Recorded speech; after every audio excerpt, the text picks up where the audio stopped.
is Avatar Gun? And what new details do we have about Avatar Yangchen? I see that you have some knowledge of the past. Let's explore what we know about the past avatars. All these people are your past lives, Aang. Wow, there are so many.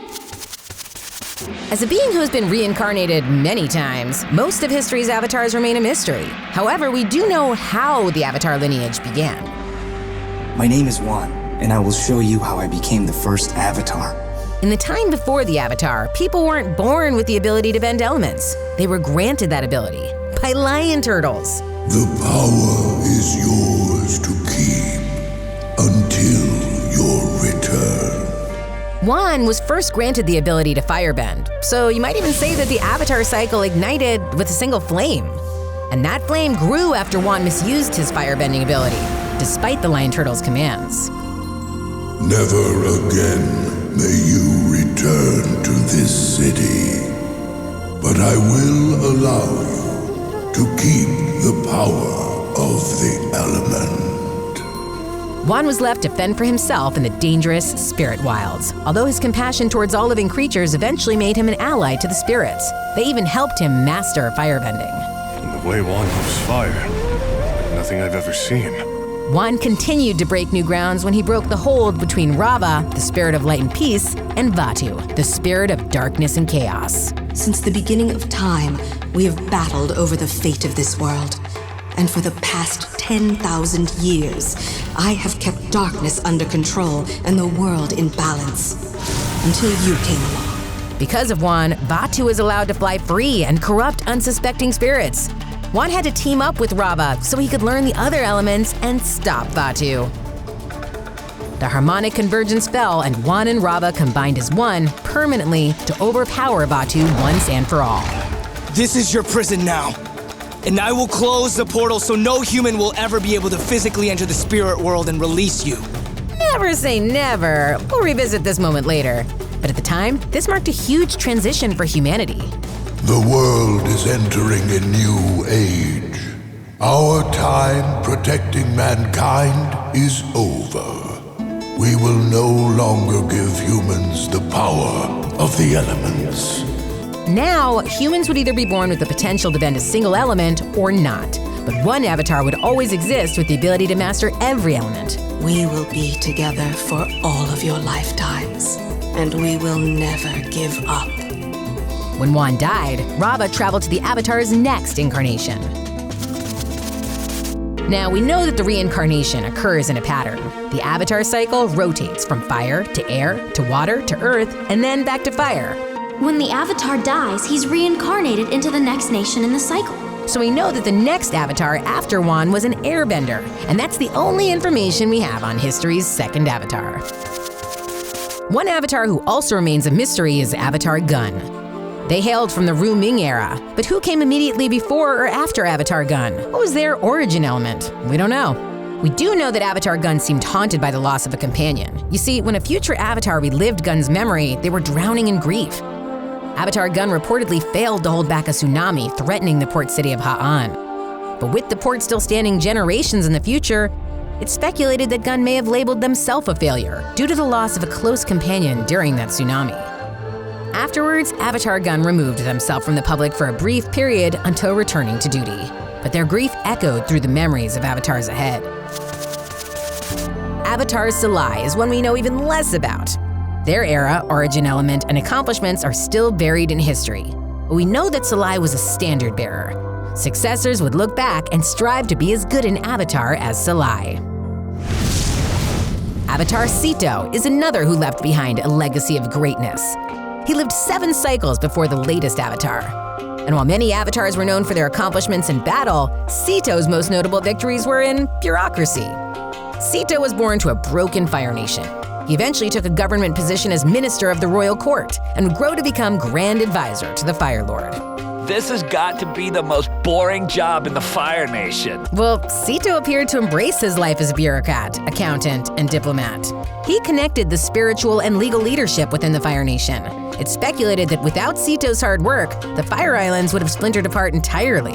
Avatar wisdom is a thing of the past. Come on! Szeto was a great orator who tempered ancient feuds into lasting peace. While this Avatar's legacy was built by organizing chaos, Seto's successor would have quite the challenge building her own legacy. Avatar Yangchen succeeded Szeto. As the nature of the Avatar cycle foretold, she was born among the air nomads.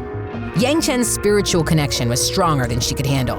In her youth, she struggled to escape visions from past lives. It's through those visions we learned about Avatar Gun. Still, as a youth, Yangchen's overwhelming spiritual connection turned tragic when she and her closest friend, Jetson, visited the spirit world, and only Yangchen returned. After experiencing her own tragedy and tragedies from past lives, that all left a massive weight on the Avatar.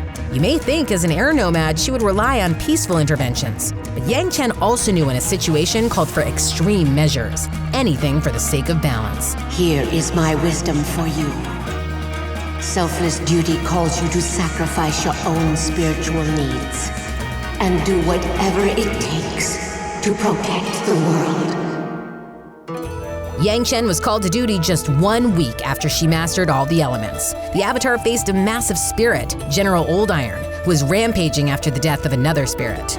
Young Yangchen fought the spirit through the night until both eventually came to an agreement. General Old Iron would never again take up his armor against humanity, and humans would honor the fallen spirit while also staying off this land. That's just one example of the deals Yangchen would broker between the realms, though she would admit to siding with humans more often than spirits. The no-nonsense air nomad also fought hard to unwind massive corruption that had infected the Earth Kingdom, though much of that work was done behind closed doors. Avatar Yangchen left behind a legacy of greatness, a perceived peace between humans and spirits, until she passed and her successor would reap grave consequences. Avatar Kuruk was born to the Northern Water Tribe. His story is less a tale of victory and more of a tale of misery. When I was young, I was always a go-with-the-flow kind of avatar. People seemed to work out their own problems, and there was peace and good times in the world. But then, I lost the woman I loved to Ko, the face stealer. Yet Ko wasn't the only spirit to torment Kuruk. The Avatar sacrificed the health of his body and soul fighting a war against dark entities. Because he refused to lose another companion to the spirits, he waged this war alone. Kuruk's friends, family, and the world had no knowledge of his debilitating sacrifices, and instead just saw him as a bit of a hedonist. This seemingly endless threat came to a crescendo when Kuruk discovered a spirit who helped cause this war. Father Glowworm was an ancient malevolent being. After their collision, Kuruk was left a fractured man, and Father Glowworm retreated into the depths of its realm. A damaged Kuruk passed away at the young age of 33, while Father Glowworm would re-emerge years later to take on Kuruk's successor. Avatar Kyoshi was born in the Earth Kingdom. She was abandoned by her parents early on and wound up living on the streets as an orphan. She eventually found shelter working for a friend, Yoon, the false Avatar. When the world found out that naming Yoon as the Avatar was a mistake and Kyoshi was the actual Avatar, she fled and joined her parents' old criminal gang, the Flying Opera Company. They taught her how to survive like an outlaw, and in combination with the heartbreaking betrayals she faced over time, Kyoshi became known as a merciless force of nature. Father Glowworm made a resurgence when he was eaten by Yoon. Now, as part man and part spirit, Yoon was consumed by the urge to punish the world that convinced him he was the Avatar. It took everything Kyoshi had, including the Flying Opera Company, to extinguish her old friend Yoon, and simultaneously, Avatar Kuruk's old foe, Father Glowworm. Avatar Kyoshi stood up to many forces in her time. She stopped the resurgence of the deadly Yellow Neck Uprising and established the Dai Li, an elite force of earthbenders meant to protect Ba Sing Se's cultural heritage. She also ended the invasion of Qin the Conqueror. In my day, Qin the Conqueror threatened to throw the world out of balance. I stopped him, and the world entered a great era of peace. But you didn't really kill Qin. Technically, he fell to his own doom because he was too stubborn to get out of the way. Personally, I don't really see the difference. But I assure you, I would have done whatever it took to stop Qin. I offer you this wisdom, Aang. Only justice will bring peace. I knew I shouldn't have asked Kyoshi. Avatar Kyoshi used a proverbial hammer when balancing the scales of justice, and she did it over the course of 2 centuries before she passed away at the incredible age of 230. Avatar Roku was born to the Fire Nation after Kyoshi, and he actually grew up alongside a very remarkable companion. Nice one, Sozin. You were friends with Fire Lord Sozin? Back then, he was just Prince Sozin, and he was my best friend. They even shared a birthday, which meant that when the Fire Sages came to announce the new Avatar, it could have been either one of them. It is our honor to serve you, Avatar Roku. The two parted ways while Roku left to learn the other elements. Roku particularly struggled to master waterbending, as well as the Avatar state itself. Avatar Roku appeared to have a very prosperous life. When he married his childhood sweetheart, Fire Lord Sozin was his best man. But the happiest day of Roku's life turned sour when Sozin made a heinous proposal. We should share this prosperity with the rest of the world. In our hands is the most successful empire in history. It's time we expanded it. No, the 4 nations are meant to be just that. 4. Roku, you haven't even stopped to consider the possibilities. There are no possibilities. This is the last I want to hear about this. As it turns out, Sozin went ahead with his plans, despite Roku's commands. So the Avatar issued a stern warning to the Fire Lord.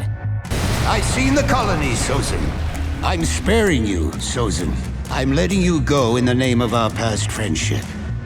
But I warn you, even a single step out of line will result in your permanent end. The two parted ways for 25 years before their relationship erupted again. A volcanic event beckoned the aid of the Fire Lord. But instead of help, Sozin brought betrayal. Without you, all my plans are suddenly possible. I have a vision for the future, Roku. Descendants of Sozin would admit that the Fire Lord had been jealous of Roku. If Sozin couldn't be the Avatar, then he'd take power over all the nations by force. And when Roku needed his old friend the most, Sozin left the Avatar to perish. Avatar Aang was born next in the cycle, born of course to the air nomads. For the better part of 12 years, Aang knew peace as he studied airbending under Monkey Yatso, Roku's old mentor.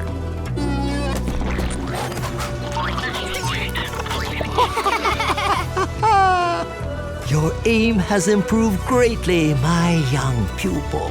Aang was informed of his avatarhood sooner than usual due to a looming threat. The shock of this news drove young Aang to run away. He hit a storm, nearly drowned, and instinctively used the Avatar state to freeze himself in a ball of energy. During that time, the looming threat came to fruition. It was another one of Roku's old acquaintances, Fire Lord Sozin. I knew the next Avatar would be born an air nomad, so I wiped out the air temples. But somehow the new Avatar eluded me. I've wasted the remainder of my life searching in vain. I know he's hiding out there somewhere. The Fire Nation's greatest threat. The Last Airbender. 100 years later, Aang was freed by 2 siblings from the Southern Water Tribe. The Avatar would quickly learn about the 100-year war raged by the Fire Nation, the fall of the air nomads, and the deadline to save the world. Aang was forced to master every element in less than a year in order to stop Sozin's successor, Fire Lord Ozai. And he did all that successfully without compromising his morals. I took his bending away. Wow, who taught you that? A giant lion turtle. Beyond ending the 100-Year War, Avatar Aang earned other victories. Aang established many peaceful relationships with spirits, like with Heibai and the Mother of Faces. Though when humanity broke Avatar Yangchen's promise to General Old Iron and peace was not an option, Avatar Aang would painfully favor the humans. Avatar Aang and Fire Lord Zuko reignited the friendship that Roku and Sozin once shared. Together, Aang and Zuko turned the Fire Nation colonies into the United Republic of Nations. A society where benders and non-benders from all over the world could live and thrive together in peace and harmony. Avatar Aang's century underwater caught up to him eventually, and he passed at the age of 66. Well, technically, he was 166. I'm the Avatar! You gotta deal with it! Aang's successor was Avatar Korra. Born to the Southern Water Tribe, she embraced the Avatar identity much sooner than Aang did. Avatar Korra had mastered 3 out of 4 elements by the time she was 17, although she didn't learn how to airbend until a companion was in grave danger, and chi blocking had already limited her other bending abilities. No!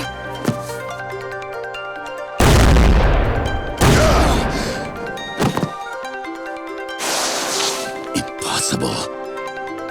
I can airbend? I can airbend! Korra and her team ousted the charismatic cult leader, Amon. And when the harmonic convergence returned, Vaatu was freed from the prison established by Avatar Wan. The Dark Spirit even took a chapter from Rava's playbook and combined itself with a human, Unalaq. Vaatu gained one major victory. He had severed Korra's connections to her past lives, which meant that she was no longer able to connect with her predecessors for guidance. But against all odds, the power of light persevered. In the aftermath, Avatar Korra decided to keep the spirit portals open, a history-making decision. Humans can now physically enter the spirit world, and spirits will be free to roam our world. I will no longer be the bridge. Humans and spirits must learn to live together. Beyond those spiritual impacts, Avatar Korra also overcame an attempted assassination by the terrorist organization, the Red Lotus. Their goal was to end the Avatar cycle entirely.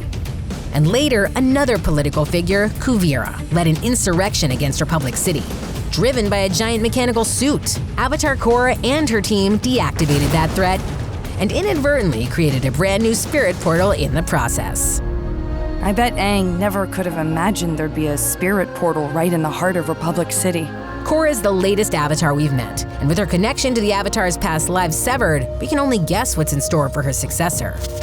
What do you think is ahead? What Avatar do you want to know more about? Comment below, and keep watching for all things Avatar. I have mastered the elements 1,000 times in 1,000 lifetimes. Now, I must do it once again.